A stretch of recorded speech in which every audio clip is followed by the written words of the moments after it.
লাগি যায় যায় মনমনি বিলতে দেখা পায় Ah oh yeah, ah oh yeah, ah oh yeah, ah oh yeah.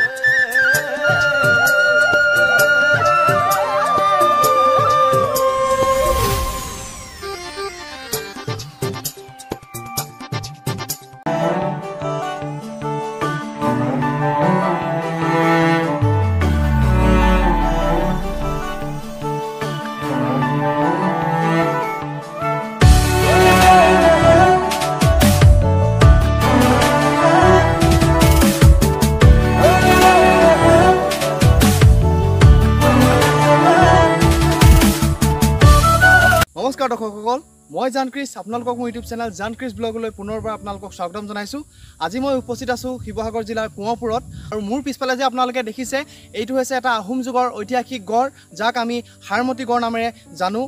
আমি আজি এই গড়টোৰ বিষয়ে কিছু কথা আলোচনা কৰিম আৰু মোৰ লগত আহিছে আপোনালোকৰ সকলোৰে পৰিচিত নবীন বুঢ়াগোহাঁই ককাইদেউ হৈছে শিৱসাগৰ জিলাৰ এজন বিশিষ্ট বুৰঞ্জীবিদ আৰু ককাইদেৱে আজি 4-5 বছৰ ধৰি এই গড় শিৱদৌল বিষ্ণুদৌল বিভিন্ন দৌল কীৰ্তিচিহ্নৰ ওপৰত ইতিহাসৰ ওপৰত অসম ইতিহাসৰ ওপৰত গৱেষণা কৰি আছে আৰু ককাইদেউৰ মুখেৰে আজি আমি এই হাৰমতি গড়ৰ বিষয়ে কিছু কথা আলোচনা কৰিম তো এতিয়া দেৰি নকৰি পোনে আমি এতিয়া ককাইদেউ ওচৰলৈ আহিছোঁ নমস্কাৰ আপোনাক পঞ্চমবাৰৰ কাৰণে আমাৰ চেনেলত স্বাগতম জনাইছোঁ আৰু ককাইদেউ আপোনালোকে সকলোৱে জানে দৰ্শকসকল এই গড়টোৰ কিছু ইতিহাস জড়িত হৈ আছে আৰু এই গড়টো যে নিৰ্মাণ হৈছিল তাৰ বিষয়ে আমি নবীন বুঢ়াগোহাঁই ককাইদেউৰ মুখেৰে কিছু কথা জানিবলৈ চেষ্টা কৰিছোঁ যিহেতু আমি এতিয়া বৰ্তমান উপস্থিত আছোঁ হাৰমতি গড়ত আৰু এই গড়টোৰ নিৰ্মাণ কৰাত এখন যুদ্ধ জড়িত হৈ আছে আৰু এই ককাইদেউৰ যুদ্ধখনৰ বিষয়ে আমি কিছু কথা আপোনাৰ পৰা জানিব বিচাৰিছোঁ মই দৰ্শকসকলৰ গীততে জানকৃষকো মই পোনপ্ৰথমে মই ধন্যবাদ জ্ঞাপন কৰিছোঁ আৰু দৰ্শকসকলৰ গীততে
জানিব বিচাৰিছোঁ আমি এতিয়া বৰ্তমান শিৱসাগৰ জিলা কোঁৱৰপুৰত উপস্থিত আছোঁ এই কোঁৱৰপুৰৰ কিছু ইতিহাস দৰ্শকসকলে আপোনাৰ মুখৰ পৰা জানিব বিচাৰিব তো বলক আপুনি কোঁৱৰপুৰৰ বিষয়ে কিছু কথা দৰ্শকসকলক জনাওক নিশ্চয় মই কোঁৱৰপুৰৰ বিষয়ে জনোৱাৰ আগতে মই আগতে আৰু যিটো কথা ক'লোঁ হাৰমতি গড়ৰ এই যিটো যুদ্ধ বা খানবিবি হাৰমতি ইয়ালৈ বিয়া দিছিল এই কথাখিনি আচলতে ইতিহাসত বিশেষ পোৱা নাযায় এডৱাৰ্ড গেইটে এগৰাকী কন্যাকহে বিয়া দিয়াৰ কথা কৈছে এই যুদ্ধখনৰ কথা কৈছে কিন্তু এগৰাকী কন্যাক বিয়া দিছে কিন্তু সেই কন্যাগৰাকী পূৰ্বকৰ জীয়ৰী নে আন কোনোবা কন্যাক দিলে দিছিলে সেই কথাটো উল্লেখ কৰা নাই আৰু মই যি কথাটো ক'লোঁ যে স্বৰ্গদেৱলৈ বিয়া দিছিলে এজনী ৰাণী এইটো আচলতে এটা আমাৰ লোকশ্ৰুতি বা জনশ্ৰুতি অঞ্চলৰ আৰু আমি এতিয়া যিহেতু ইতিহাসত বাকী কথাখিনি পোৱা নাই আমি জনশ্ৰুতিৰ ওপৰতে নিৰ্ভৰ কৰিবলগীয়া হৈছে আৰু এতিয়া মই তোমাৰ দ্বিতীয় প্ৰশ্নটোলৈ যাব খুজিছোঁ কোঁৱৰপুৰ সন্দৰ্ভত আৰু কোঁৱৰপুৰ সন্দৰ্ভত কেইবাটাও মতবাদ পোৱা যায় যদিও এটা অতি গ্ৰহণযোগ্য মতবাদটো হৈছে এনেকুৱা যে স্বৰ্গদেউ চুলিখোৱাৰ ৰাজত্বকালত লালুকোলা বৰফুকনে বিভিন্ন ধৰণৰ অত্যাচাৰ কৰিছিল গোটেই দেশত আৰু তেওঁৰ আদেশমতে আচলতে জয়মতী কুঁৱৰীক জেৰেঙা পথাৰত শাস্তি দি তেওঁ মৃত্যু ঘটোৱা হৈছিল আৰু সেই সময়ত যাতে কোঁৱৰসকল মানে ৰজা হ'ব নোৱাৰে কাৰণে অংগক্ষত কৰোৱাইছিল আৰু এটা কথা উল্লেখযোগ্য বহুতে জানে যে আহোম ৰাজত্বকালৰ যিটো নিয়ম সেই নিয়ম অনুসৰি আচলতে অংগত থকা বা ঘূণীয়া কোনো মানুহ বা কোনো কোঁৱৰ ৰজা হ'ব নোৱাৰিছিল সেই নিয়মটো অনুসৰি কি কৰিছিলে কোঁৱৰসকলক ধৰি আনি হয় কাৰোবাৰ কাণ কাটিছিলে কাৰোবাৰ চকু টুকুৰা উঘালিছিলে কাৰোবাৰ নাক কাটিছিলে আঙুলি কাটিছিলে এনেকৈ তেওঁলোকক অংগক্ষত কৰা হৈছিল আৰু যাতে তেওঁ ৰজা হ'ব নোৱাৰে আৰু সেই যিসকল কোঁৱৰক অংগক্ষত কৰা হৈছিল সেই কোঁৱৰসকলক আনি এই অঞ্চলটোত স্থাপন কৰা হৈছিল অঞ্চল স্থাপন কৰাৰ কাৰণে এই অঞ্চলটোৱে কোঁৱৰপুৰ নাম পায় বুলি কোৱা হয় আৰু এই অঞ্চলটোত আপোনালোকৰ এটা কথা আছে যে কাৰী পাইকসকলো আছিল কাৰী গাঁও বুলি এটা ঠাই আছে তাতে কাৰী পাইকসকল মানে কাঁড় লোৱা পাইক নহয় যিসকল আমাৰ পাইকৰ যিখিনি সমষ্টি আছে যিখিনি পাইক আহোম ৰজাৰ ঘৰত যি কাম কৰিছিলে সেইসকলকে কাৰী পাইক বুলি কয় কাৰী পাইকসকলো ইয়াত আছিল আৰু ইয়াত টুংখুঙীয়া ফৈদৰ লোকো ইয়াত আছে লাহন মানে বংশৰ ইয়াত লোকো আছে আৰু এই অঞ্চলত এই কোঁৱৰপুৰ অঞ্চলটোত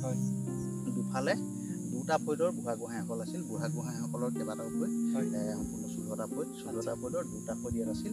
এটা হৈছে টেপৰতলীয়া বুঢ়াগোহাঁই ফৈদ আৰু এটা হৈছে কুঁৱৰীয়া বুঢ়াগোহাঁই ফৈদ আৰু সেই টেপৰতলীয়া বুঢ়াগোহাঁই ফৈদৰ অৰিজিনেল বস্তুখিনি কোঁৱৰপুৰৰ টেপৰতল গাঁৱত এতিয়াও আছে আৰু যিখিনি কুঁৱৰীয়া বুঢ়াগোহাঁই ফৈদ সেই বুঢ়াগোহাঁই ফৈদৰ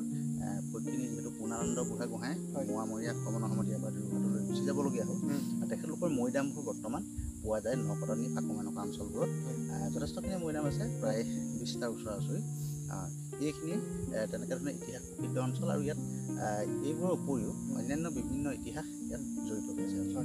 ধন্যবাদ দৰ্শকসকল আপোনালোকে যিহেতু নবীন ককাইদেউৰ মুখেৰে কিছু কথা আপোনালোকে জানিব পাৰিছে আৰু যদি আজি আপোনালোকে মোৰ ভিডিঅ'টো চাই ভাল পাইছে তেনেহ'লে আপোনালোকে লাইক কৰক কমেণ্ট কৰক চেনেলটো ছাবস্ক্ৰাইব কৰিবলৈ নাপাহৰিব আৰু যদি বেয়া পাইছে তেনেহ'লে ডিছলাইকো কৰিব পাৰে আৰু আপোনাক বহুত বহুত ধন্যবাদ ককাইদেউ ইমানখিনি আপুনি আমাৰ দৰ্শকসকলক তথ্য জনালে আৰু দৰ্শকসকলে বহুত ভাল পাইছে মই আগৰ ভিডিঅ'টো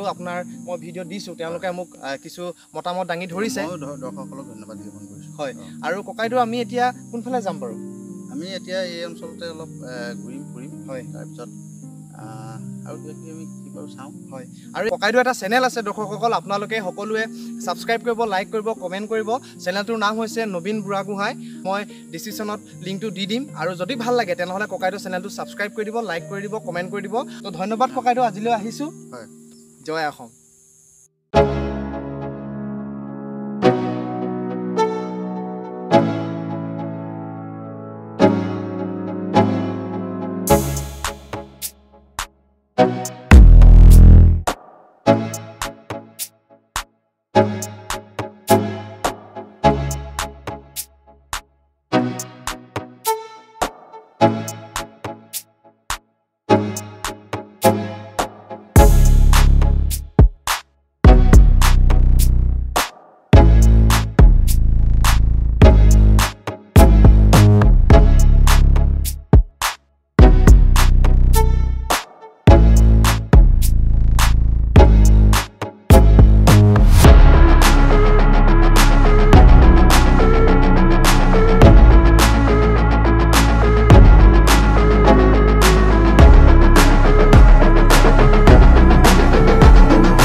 চুৰি কণা সৰকি যায়